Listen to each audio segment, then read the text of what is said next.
Takara Tomy's Beyblade X launched in July of 2023. However, that launch was pretty much exclusive to Japan and some other Asian regions. And it's taken almost an entire year for Hasbro's version of Beyblade X to release all across the world. But with Beyblade X, there is two distinct brandings, with Hasbro and Takara Tomy. So in this video, I'm going to be doing a comparison, a brand battle between these two different companies to see which line of Beyblade X is better or worse, and really, the answer is pretty simple. So for this video, I'm going to be comparing the two brands based on 5 different metrics: the packaging, the bays themselves, the accessories that are currently available, the stadium differences, and then finally, the price and accessibility. This video is all about comparing brands, but if you want to get the latest X releases, go and check out sponsor the channel Mall of Toys. They have all the latest bays like Vice Tiger and Shinobi Shadow up for sale, and they even have upcoming bays like Cobalt Dragoon, the first left spin X bay, up for pre-order right now. So go and check out Mall of Toys, links in the description down below, and make sure to use code ilinnuc to get 5% off. So first up, we're going to talk about packaging, and really this is probably the least important part of this entire comparison. Although if your packaging is ugly, it's probably not going to sell well on a shelf. Takara Tomy's Beyblade X lineup is very minimal and very simple in its box design. Kind of more similar to a sports theme than a toy like it has been before. Some people may find the amount of white and black on the packaging to be a little bit too basic and boring, although it is pretty nice to see these little touches of color, as well as the CGI render of the Beyblade itself. On the other side of the world, we have Hasbro, and the idea for Hasbro packaging is very similar to Takara Tomy, although the main color here is black instead of Takara Tomy's white. There's also going to be way more color on the box itself, and easily my favorite feature out of the entire packaging design here is the little plastic area where you can actually see the blade itself. This little plastic cutout may not matter to you that much, but I will say, sometimes the CG render of the bay makes it look kind of plasticky and kind of flat. So being able to see the actual Beyblade, and especially the actual metal in the Beyblade, makes quite a big difference. So for this packaging point of comparison between Hasbro and Takara Tomy, I think I have to give the point to Hasbro here. So now let's move away from probably the least important part of the comparison and move on to the most important part, and that's the actual bays themselves. For the previous generation of Beyblade Burst, this point would probably take up way longer of the video, if not the entire video, because everything was different. Hasbro removed a lot of design elements, a lot of metal, even the shapes of some of the bays were different. Really, the products were completely different. Now with Beyblade X, they are the exact same. And I'm not exaggerating here. Hasbro and Takara Tomy Beyblade X bays are the exact same, from their metal quality, plastic quality, paint, details, everything is the same. And just for the sake of comparison, I'm going to give you guys 5 seconds to pick which one of these bays is Hasbro and which one is Takara Tomy.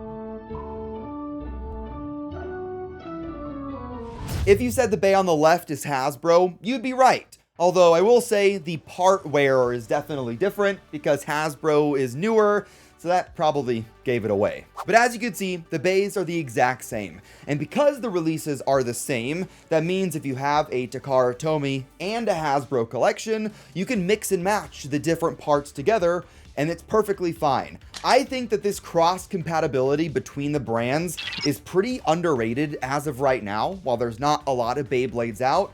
But give Beyblade X a year or 2, and it's going to be a feature that we're all really happy about. And Hasbro's Beyblade X lineup actually has some exclusive bays that you can't get from Takara Tomy. Beyblade Burst had this as well, although because the Beyblade Burst quality from Hasbro wasn't amazing, not really a lot of people cared. Meanwhile, for Beyblade X, you have some really cool releases like Steel Samurai and Tusk Mammoth. These releases are kind of retools of already existing bays, which some people aren't super happy about, but at the end of the day, if you have a bay that's pretty unique in at least the way it looks. It just makes it a bit more special. Now let's move on to our next point, which is the differences in available accessories. Now here we get to a pretty major difference between the two brands. I actually made a whole video kind of talking about this. It was mainly a comparison between launchers. However, I did go over some of the different accessories that Takara Tomy has and Hasbro does not have, at least for right now. But just to quickly go over it, each brand has the same type of launchers with winder, string, and then the cheap little proto launcher. Although Takara Tomy has way more colors and accessories available. There's a bunch of different color schemes for their winder and string launchers, and they also have different grips available and different grips in different colors, and they even have the battle pass. Meanwhile, Hasbro has no grips and no battle pass, at least for right now. This is definitely a very huge weakness for Hasbro's line of Beyblade X. It's a little bit disappointing, especially when you use a string launcher and you don't have a grip to connect it to. The string can sometimes come back and like hit you in the knuckle. I'm pretty sure every Beyblade fan has had that knuckle impact experience before, and it's not fun. And I really hope that Hasbro releases more accessories in the future. So for this point on accessories, I am going to have to give the edge to Takara Tomy here. Although getting some of the grips and different color launchers is going to be pretty cheap if you do want to import them. So it's not the biggest deal, but there are going to be some people out there that can't get stuff online from Takara Tomy. So hopefully Hasbro does something in the future. Now let's move on to our next point, which is the differences in the available stadiums. And this will probably be the biggest point of difference between these two brands. Starting with Takara Tomy, the X Stadium is great. It has a pretty big play area, it has a plastic shroud, which is similar to the Beyblade Burst Stadium, but they added on a new innovation for this generation, which is the Extreme Line. The Extreme Line is able to grab on to the tips of the Beyblades, causing them to whip around the stadium and just be more aggressive, and it makes the battles for this generation a lot more action-packed. The Takara Tomy Stadium also has 3 different pockets, 2 of them being over-finish pockets, which count as 2 points if you get knocked out, and 1 larger extreme finish pocket, which counts as 3 points if you get knocked out. At this point in time, Takara Tomy hasn't modified the stadiums at all, but we have gotten a few different color schemes like white, black, clear, even an orange extreme line, which is not my favorite color scheme. So when we compare the Hasbro side, there are definitely some changes. Let's look at the stadium that comes in the Extreme Battle set. Really, it looks very similar. It still has the same amount of pockets with 2 over finish and 1 extreme finish. It has the same extreme line, although it's rebranded as the accelerator rail. However, a really big difference here is that it is quite a bit thinner. You can see from this comparison that it's more of like an oblong shape versus a sphere, kind of. And this is going to have quite a major impact on battles. Before the June 1st launch of Hasbro Beyblade X, I actually ran a tournament using a pre-release stadium, and for the most part, the battles were pretty similar. I mean, you had bays kind of staying in the middle sometimes, you had bays whipping around the extreme line or the accelerator rail for Hasbro, but there were definitely quite a few differences. There was just less downtime, there was less of a chance that a bay can kind of hover in a certain area of the stadium for a second while another bay was whipping around and missing. Everything was very direct and focused on that middle of the stadium. This caused attack types to be really aggressive, although because they are so aggressive, the risk of KOing themselves was a little bit higher. That was kind of my worry whenever I was using some severely aggressive attack types, that they would just KO themselves or get recoiled out of the stadium. Hasbro also changed up the design of the extreme and overfinish pockets just a little bit, although it really doesn't impact gameplay that much. The biggest thing with this stadium is just that it's thinner. I definitely do prefer the Takara Tomy Stadium here, mainly because that's the one I've been using and battling with for almost a year, but I don't think the Hasbro one is worse. The Hasbro Stadium is going to be more action-oriented. Attack types are going to be faster and more aggressive, although, like I said, there are downsides to that. But overall, it's about 80% as good as the Takara Tomy one. And if you can't get a Takara Tomy Stadium, and you can only get this Extreme Battle set from Hasbro, I don't think you're going to be disappointed at all.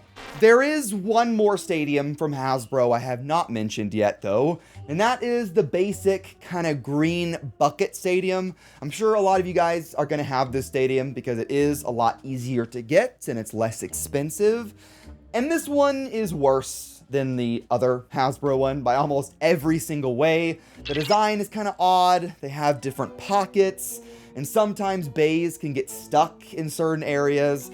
If this is all you got, then definitely you're still gonna have fun with it, but try and get that better Hasbro Stadium, or even better, the Takara Tomy Stadium, as soon as you can. But for the stadiums, I'm gonna have to give another point to Takara Tomy, although it's very, very close. And now we can move on to our final point, and that is the price and accessibility. Because Beyblade X was only available in Japan and other Asian countries for almost a year, that means that if you weren't in one of those listed countries, the only way you could get them was by importing. Whether that was from storefronts like Mall of Toys, or proxy services like Zen Market and Bai, no matter what, you had to import the bays. And because of that, that means they're going to be a little bit more expensive, and they're also going to take some time for them to be delivered to you. And if you guys are impatient like I am, you probably don't want to wait 3 to 7 days to get your bays. You want to battle now. Well, with Hasbro Beyblade X being released right now and starting to kind of trickle out on shelves, some areas may not have it, meanwhile others may have a full stock at this point. That means you don't really have to wait anymore. You can go to your store and buy almost whatever X Bay you want, and because they're the same quality as Takara Tomy, you're not really losing anything. And Hasbro priced their Beyblades really competitively for this generation as well, with starters being $9.99, boosters being $7.99, double packs are $14.99, and then the Extreme Battle set and Phoenix Launcher sets are $49.99 and $19.99 respectively. So if Hasbro bays are easier to get, cheaper, and they're the same quality, why would you need to get Takara Tomy bays at all? And the answer to that is Takara Tomy's product lead.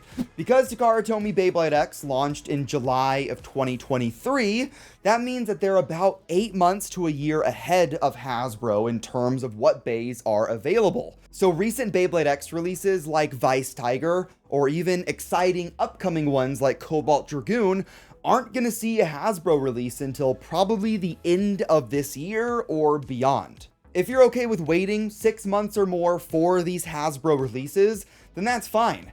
But if you want to be on the cutting edge of Beyblade technology, I guess, or be able to battle with what the community is currently talking about, then importing from websites like Mall of Toys is a great option. As we wrap up this video, in summary, Takara Tomy and Hasbro bays are identical in their quality, in their construction, cross-compatibility, everything. And while Takara Tomy is currently better with their accessories, and I personally like their stadium a little bit more, Hasbro is a great option. And Hasbro Beyblade hasn't been this good since I was like 12 years old. Hopefully this video answered most, if not all, of your questions on the Hasbro versus Takara Tomy brand battle. But if there's anything I didn't answer or I didn't talk about, feel free to let me know in the comments down below, and I'll try to answer as many questions as I can. But thank you guys for watching this video. If you liked it, hit the like button down below and hit subscribe to join the Nook Nation. I will see you in the next one. Have fun and bay away.